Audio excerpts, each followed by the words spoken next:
Tense वगैरह थे, mirror image का क्वेश्चन था, सीरीज थी जी। और जी जीए में काफ़ी कुछ नहीं आता था। 15 क्वेश्चन अटेम्प्ट करें, बाकी क्वांट में मैंने पूरे 20 करें, इंग्लिश में मैंने 24 करें जी। और रीजनिंग में 21।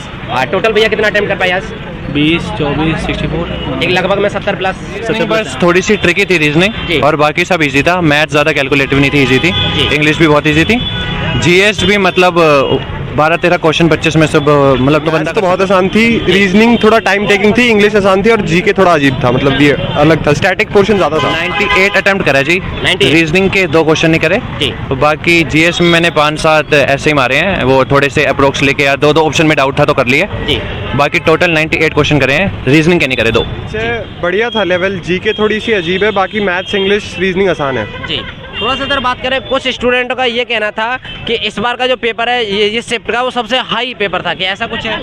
नहीं, मैथ्स तो बहुत आसान थी, रीजनिंग थोड़ा टाइम टेकिंग थी, इंग्लिश आसान थी और जीके थोड़ा अजीब था, मतलब ये अलग था। स्टैटिक पोर्शन ज़्यादा था। अच्छा, टाइम की बात करें, टाइम मैनेजमेंट सफिशिएंट है, टाइम कम पड़ रहा है? टाइम कम पड़ेगा, अगर नॉर्मल प्रैक्टिस होगी तो प्रैक्टिस थोड़ी अच्छी करनी पड़ेगी, वरना टाइम कम पड़ेगा। अच्छा, टोटल अटेम्प्ट की बात करें सर, कितना अटेम्प्ट कर पाए आज? 84। 84। हाँ। अच्छा, किसी स्टूडेंट को अगर 84 अटेम्प्ट करना है तो कौन सी रणनीति फॉलो करनी पड़ेगी आपके अकॉर्डिंग?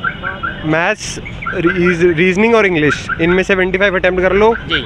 बाकी जीके में 10-15 भी हो गए तो चल जाएगा। अच्छा, जीके में अगर 10-15 भी अटेम्प्ट हम लोग कर लेते हैं हाँ। तो वो सफिशिएंट है? हाँ, क्योंकि बाकी में प्रैक्टिस करके तुम इम्प्रूव कर सकते हो। स्टैटिक पोर्शन कितना भी याद कर लो, कुछ भी पूछ सकते हैं उसका। जीके का स्टैंडर्ड कैसा था, कहाँ से पूछी जा रही थी? स्टैंडर्ड मतलब एक तो 2020 के भी करंट अफेयर्स आए हुए थे तो उसका तो याद नहीं कर सकते, लेकिन हाँ स्टैटिक पोर्शन जितना ज़्यादा मेमोराइज करो उतना बढ़िया है जी। क्या कोई बुक्स ऑथर से आज क्वेश्चन पुट अप किया गया था?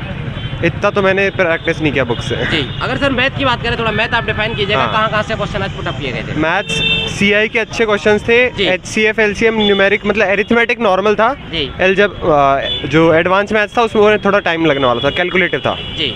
एरिथमेटिक मतलब 5-10 सेकंड में होने वाले भी क्वेश्चंस थे। और सर थोड़ा सा रीजनिंग का स्टैंडर्ड पता करना चाहे, रीजनिंग कैसा गया आज? रीजनिंग टाइम टेकिंग थी, मतलब टाइम लगाओगे तो हो जाएगा क्वेश्चन, लेकिन उसमें टाइम देना पड़ेगा।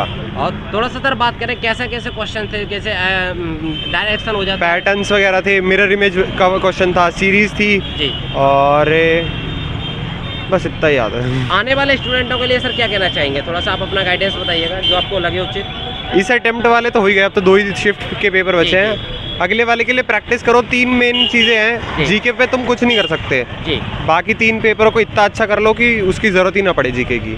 इसमें भी अच्छे खासे 140 बना लो, उसमें 10-20 नंबर भी आए तो 160 बन जाएंगे तुम्हारे 200 में। सर थोड़ा सा कुछ स्टूडेंटों का ये मानना था कि कभी कभी क्वेश्चन को लेके 50% डाउट रहता है। हाँ। ऐसी सिचुएशन में आप क्या सोचते हैं? अगर मेरे अटेम्प्ट करते हैं या लीव करते हैं? मैं लीव करता हूँ क्योंकि अटेम्प्ट करता हूँ क्योंकि 4 ऑप्शन है, एक भी गलत मतलब अगर ऐसे 4 क्वेश्चन है मेरे पास जी। और एक भी उसमें से ठीक हुआ तो मेरा न्यूट्रल हो जाएगा। 3 गलत 1 ठीक हो गया मेरा। लेकिन अगर उसमें से 2 भी ठीक निकल गए तो मेरे प्लस मार्क्स ही हैं। वो तब करो जब 80% पेपर तुम्हारा हो चुका है, वो तुम्हें पास नहीं कराएगा, वो तुम्हें बस वो आखिरी के 2-3 नंबर एक्स्ट्रा दिला देगा। बाकी पास करने के लिए तो तुम्हें 80 खुद से करने पड़ेंगे जी। सर बात करें जैसे हमारी जनजातियाँ हो जाती हैं, लोक नृत्य हो जाता है, वहाँ से कोई क्वेश्चन आज पुटअप किया था या तो 2011 की सेंसस जनगणना? नहीं, लोक नृत्य से नहीं था, सेंसस से भी नहीं था। नहीं। जनजातियों से कोई क्वेश्चन पूछा गया हो? जनजातियों से भी नहीं था आज। नहीं। स्पोर्ट्स से कोई क्वेश्चन पुटअप किया गया? स्पोर्ट्स से था हाँ जी। रिकॉल कर पाए आप? इंडिया और इंग्लैंड की जो टेस्ट सीरीज हुई थी 2021 में, उसके मैचेस कहाँ हुए थे? पहले 2 चेन्नई में हुए थे वो। अच्छा, वो वाला पूछा गया। हाँ। थोड़ा सा सर बात करें इंग्लिश का स्टैंडर्ड आप समझाना चाहें, कैसे क्वेश्चन थे, कहाँ से पुटअप किए जा रहे थे? इंग्लिश आसान ही था, वो कैब मेन है, बाकी तो सब कॉम्प्रिहेंशन वगैरह आसान ही था। हो गया सर। और क्या क्या पूछा गया था आज के पेपर में? वो कैब थी, सिनोनियम एंटोनियम, इडियम फ्रेजेस थे जी। और फिल इन द ब्लैंक्स था, 5 क्वेश्चन थे उसके जी। बस इतना ही। और सीजीएल 2021 का प्री का पेपर था जी। हाँ जी। सर कैसा गया पेपर? एक ओवरव्यू आप बताना चाहें पेपर का? ओवरव्यू अच्छा ही गया ओवरऑल। रीजनिंग बस थोड़ी सी ट्रिकी थी रीजनिंग और बाकी सब इजी था। मैथ ज़्यादा कैलकुलेटिव नहीं थी, इजी थी। इंग्लिश भी बहुत इजी थी। जीएस भी मतलब 12-13 क्वेश्चन 25 में सब मतलब तो बंदा कर सकता था जी। सर थोड़ा सा बात करें क्या आज के पेपर का स्टैंडर्ड क्या देना चाहेंगे और कितना अटेम्प्ट कर पाए? 98 अटेम्प्ट करा जी। 98। रीजनिंग के 2 क्वेश्चन नहीं करे जी। बाकी जीएस में मैंने 5-7 ऐसे ही मारे हैं, वो थोड़े से अप्रोक्स लेके या 2 ऑप्शन में डाउट था तो कर लिए जी। बाकी टोटल 98 क्वेश्चन करे हैं, रीजनिंग के नहीं करे 2 जी। अब भाई जी थोड़ा सा बात करें, अगर सबसे पहले जीएस की बात करें, कैसा स्टैंडर्ड था, कैसे क्वेश्चन देखने के लिए मिला? जीएस का स्टैंडर्ड था जैसे करंट का तो 19 के भी थे क्वेश्चन, 20 के भी थे और 21 के भी थे जी। ठीक है, तो सारे ही थे। और बाकी जीएस में स्टैटिक पोर्शन भी था जी। स्टैटिक पोर्शन भी मतलब करंट के 6-7 क्वेश्चन थे, लेकिन वो बहुत पुराने ही थे, 19 या 20 वाले ही थे सारे। भाई जैसा सर ने 98 अटेम्प्ट किया, आज आपके पेपर में कितना अटेम्प्ट कर पाए आप? मैं 88 अटेम्प्ट कराया। कितना? 88 अटेम्प्ट किया। सर ने बताया कि एक मिनट रुकिएगा सर थोड़ा सा। सर ने बताया कि उन्हें इजी टू मॉडरेट लेवल लगा, आपको कैसा लगा? सेम लगा था। थोड़ा सा रीजनिंग डिफिकल्ट लगी मेरे को थोड़ी जी। थोड़ी सी। और वही करंट वाली बात था, करंट का तो ये नहीं पता कि कहाँ से पूछ लेते हैं, कुछ बोल नहीं सकते करंट का तो। हाँ सर, मेरे दोनों से क्वेश्चन रहेगा। कुछ स्टूडेंट का ये मानना था कि कभी कभी क्वेश्चंस को लेकर 50% डाउट रहता है। ऐसी सिचुएशन में आप क्या सोचते हैं? सबसे पहले सर से पूछ लेते हैं। 50% डाउट होता है अगर जीएस के क्वेश्चन में, जैसे 25 क्वेश्चंस होते हैं जी। आपको 15 to 16 100% श्योर है जी। कि भाई इसका आंसर पता ही है जी। तो मैं बाकी के 5, 7 या 8 क्वेश्चनों में 50% होता है तो कर लेता हूँ मैं जी। अगर नहीं तो अगर मेरे को 5-7 क्वेश्चन 25 में ऐसे होते हैं कि जो 100% श्योर है तो नहीं करता। जी सर, आप ऐसी सिचुएशन में कैसा करते हैं जैसे सर ने अपना एक्सपीरियंस शेयर किया? सेम ऐसे ही करते हैं, बस ये होता है मतलब अटेम्प्ट देखते हैं कितना हो रहा है जी। और अगर लगता है कि अटेम्प्ट सही है, ठीक ठाक हो रहे हैं तो रिस्क ले सकते हैं उस पर। सर मैथ के स्टैंडर्ड की आज बात करें, कितना एडवांस पूछा गया था, कितना अर्थमेटिक और कैसा लगा आपको? मैथ्स में एडवांस के होंगे 7-8 क्वेश्चन होंगे मुश्किल से एडवांस के, बाकी अर्थमेटिक और डीआई थे जी। तो लेवल तो जैसा पिछली शिफ्ट्स में आ रहा है इजी लेवल था, इजी टू मॉडरेट कह सकते हैं मैथ्स को। सर मैथ में अटेम्प्ट की बात करें, मैथ में कितना अटेम्प्ट कर रहे हैं? 25 ही करें। 25 की है। और सर थोड़ा सा अगर हम लोग बात करें, जैसे हमारा रीजनिंग वाला सेक्शन है, मैथ है, कौन सा आपको सबसे डिफिकल्ट लगा चारों में से? कौन सा सबसे आसान? रीजनिंग लगा मुझे सबसे डिफिकल्ट और इंग्लिश सबसे आसान। इंग्लिश सबसे आसान लगा। हाँ जी। सर थोड़ा सा बात करें इंग्लिश में आपने कितना अटेम्प्ट किए और स्टैंडर्ड आप बताना चाहें इंग्लिश का?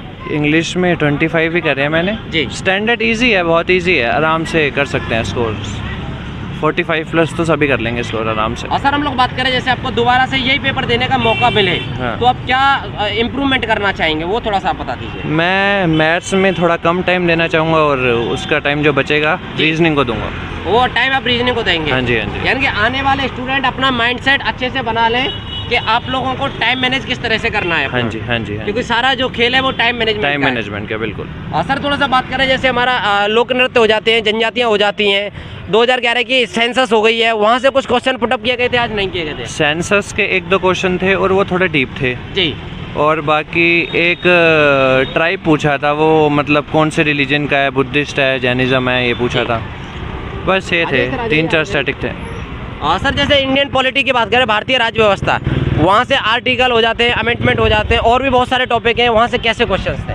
वहाँ से दिखा नहीं कोई क्वेश्चन मुझे। दिखा नहीं ना, पॉलिटी का कोई याद भारतीय नहीं। इतिहास की बात करें सर? हाँ, एक क्वेश्चन था कि 1919 से पहले इनमें से क्या चीज़ हुई है जी। और 3-4 चीज़ें लिखी थी, जैसे Gandhi Irwin pact and so on, तो उसका आंसर वो पार्टीशन ऑफ बंगाल था जो कि 1905 में हुआ है। जी। और सर थोड़ा सा बात करें हमारे बजट से, आज कोई क्वेश्चन उठाया गया था क्या? बजट से एक था, बहुत डीप था, वो मुझे इतना आइडिया नहीं है उसका। कोई बुक्स ऑथर पूछ लिया गया हो सर? वो पूछा था 2020 का एबल प्राइज किसको मिला, एबल प्राइज फॉर मैथमेटिक्स। जी, एबल प्राइज। हाँ जी। सर साइंस की बात करें, क्या पूछी जा रही है, नहीं पूछी जा रही? बिल्कुल। साइंस का एक क्वेश्चन था कोई केमिस्ट्री का, एक क्वेश्चन इजी था, वो हो ही जाएगा। हाँ, 2 थे क्वेश्चन। एक तो सोडियम पेरोक्साइड जब बनाते हैं हम तो सोडियम के कितने एटम होते हैं, वो Na2O2 बनता है तो Na के एटम होते हैं 2 जी। ये लिखना था, उसका आंसर 2 था।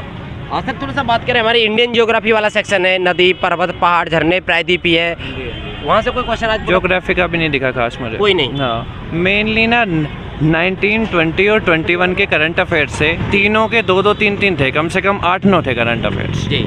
सर हम लोग बात करें जैसे कि हमारा रीजनिंग वाला सेक्शन है, कुछ क्वेश्चन ऐसे रहते हैं डिफिकल्ट, तो थोड़ा डिफिकल्ट क्वेश्चन आप डिफाइन कर पाएं कि इन टॉपिक से डिफिकल्ट कौन से थे आज?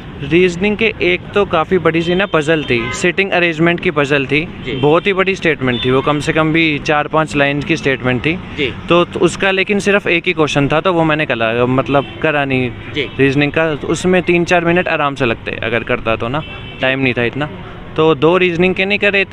एक नॉर्मल नंबर सीरीज का था तो वो पता नहीं चला मुझे क्या पैटर्न बन रहा है।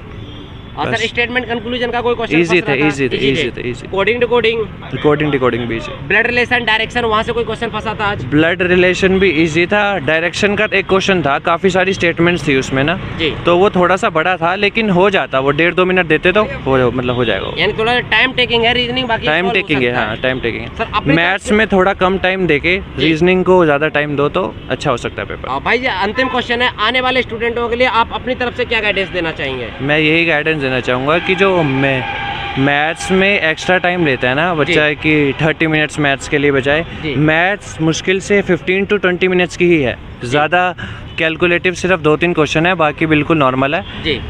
रीजनिंग में 4-5 क्वेश्चन ऐसे हैं कि तो मतलब रीजनिंग में टोटल टाइम अगर 30 मिनट्स दोगे तब हो पाएगी, 25 के 25 क्वेश्चन हो पाएंगे रीजनिंग के, बस। भाई जी अगर बात करें कुछ टीचर्स का ये कहना है कि 10 दिन में आप सीजीएल क्रैक कर सकते हो अगर हमसे पढ़ोगे, तो ऐसा पेपर का लेवल वाकई में है या क्या क्या कहना चाहेंगे? ना 10 दिन का ऐसा तो नहीं है, कुछ प्रैक्टिस तो काफ़ी पहले से चाहिए उसको जी। अब जैसे मैं मैथ्स में बता रहा हूँ, मैथ्स की 1-2 साल से प्रैक्टिस कर रहा हूँ, तब जाके मैं कह रहा हूँ कि 15-20 मिनट में बंदा कर सकता है, नहीं तो जो 10 दिन में पढ़ के आ रहा है तो उससे आधे घंटे में नहीं होगी मैथ्स। जी, कहने वाली बातें बस। चलिए थैंक यू सो मच भाई जी, I hope you are selected 2000